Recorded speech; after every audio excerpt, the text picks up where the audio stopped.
sekarang kan amburadulnya itu Bapak Azwar Anas, apa, ganti pemimpin dirubah dengan enaknya. Bagi saya, coba, apa ndak pusing ya? Saya pusing loh. Itu tata pemerintahan Republik Indonesia. Saya bilang pada Pak Jokowi, bayangkan dari presiden itu bikin visi misi itu sampai kepala desa. Ini harus dikoreksi. Nanti kita harus koreksi. Kenapa? Pasti dari yang visi misi presiden ke kepala desa pasti beda dong. Dari sisi daerahnya, dari waktu kerjanya dan lain sebagainya. Sehingga dengan demikian yang harus kita bikin adalah sebuah perjalanan konsep Indonesia Raya ke depan itu adalah dengan sebuah visi misi ataupun apapun namanya, itu akan merupakan jangka panjang. Sehingga siapapun pemimpin akan datangnya, dia harus menjalankan hal itu.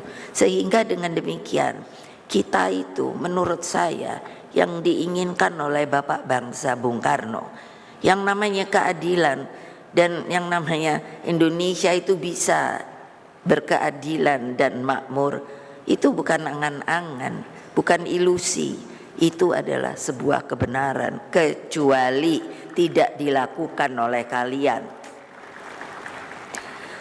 Jadi politik itu bukan hanya menampakkan wajah mobilisasi. Bayangkan, saya suka lihat kan, wah orangnya banyak ya. Tapi terus saya pikir itu namanya mobilisasi. Apa kalau mobilisasi? Ngumpulkan secara fisik. Kalau kalian ini kan kalau ditanya, kamu siapa? Saya PDI Perjuangan. Apa yang namanya tugasmu? Itu jelas. Saya itu sampai bingung. Lah kok saya bilang Pak Jokowi petugas partai, kader. Loh kok saya diomongkan yang namanya katanya terlalu sombong. Itu adalah ADART di partai kita.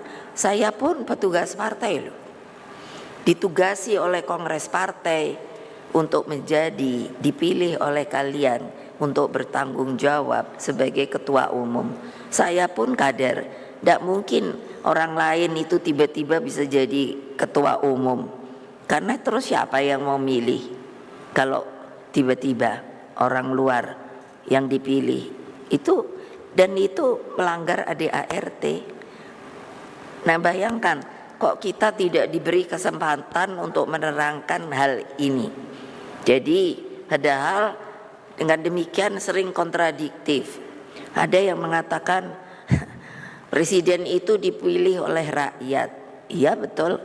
Tapi kalau tidak ada organisasi partai politiknya yang memberikan nama, itu kan sudah mekanismenya begitu untuk dipilih.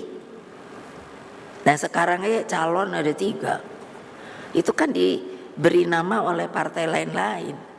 Jadi harus ditata pikiran kita bahwa itu sebetulnya bukan sebuah hal yang benar.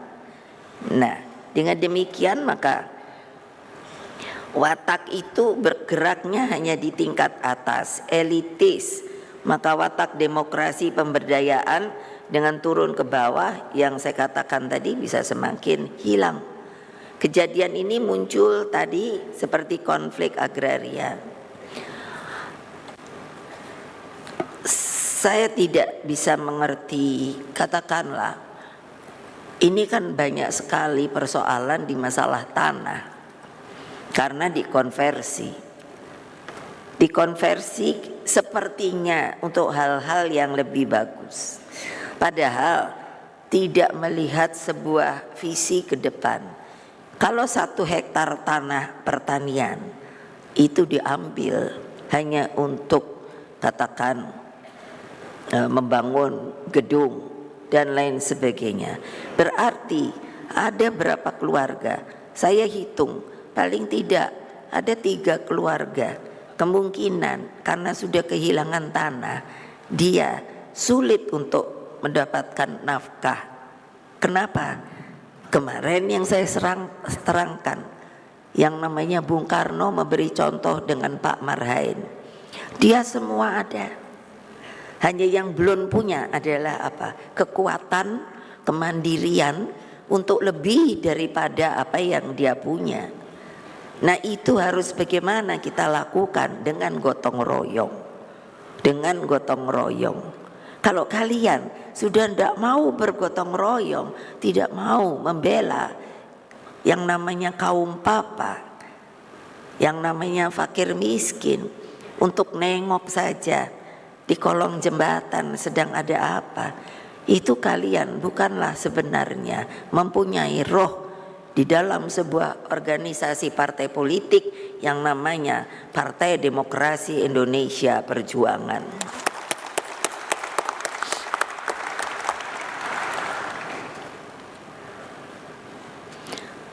Jadi memang saya bangun PDI Perjuangan itu sebagai partai rakyat dan juga untuk menjadi partai pelopor.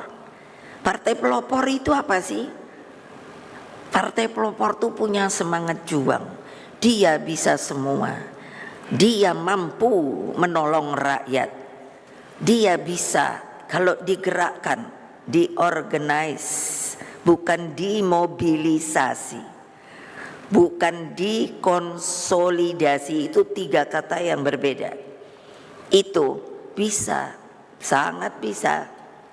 Itu maka bisa tidak terjadi yang namanya mengubah watak politik transaksional tersebut. Rakernas 4 kali ini mengungkapkan kehendak terdalam partai agar selalu setia pada sumbernya.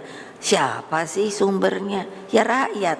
Kalian apakah bisa akan jadi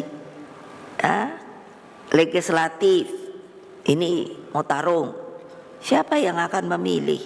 Rakyat. Eksekutif tarung, siapa yang memilih? Rakyat. Terus kalian gak mau dekat dengan rakyat, terus kalian mau apa? Coba pikirkan. Karena politik itu, kalau menurut saya, politik itu adalah sebuah kehidupan. Saya berbicara dengan seniman waktu ke Jogja, diundang ke Omah Petruk, bertemu dengan para seniman seniwati yang mengeluh karena ruang mereka untuk berkarya, untuk menunjukkan seni tari kita, tradisional kita itu sudah semakin sepertinya tersisihkan. Kalian itu sebenarnya yang harus membela mereka, membuka cakrawala berpikir mereka, membuat tempat. Saya bilang kantor itu kan rumah partai dan juga rumah rakyat. Di sana bikinlah acara latihan tari, latihan memasak, itu bisa loh ibu-ibu. Rapat kan tidak tiap jam. Hanya kenapa niat pun tidak ada. Ini yang sedang saya goyang-goyang lagi.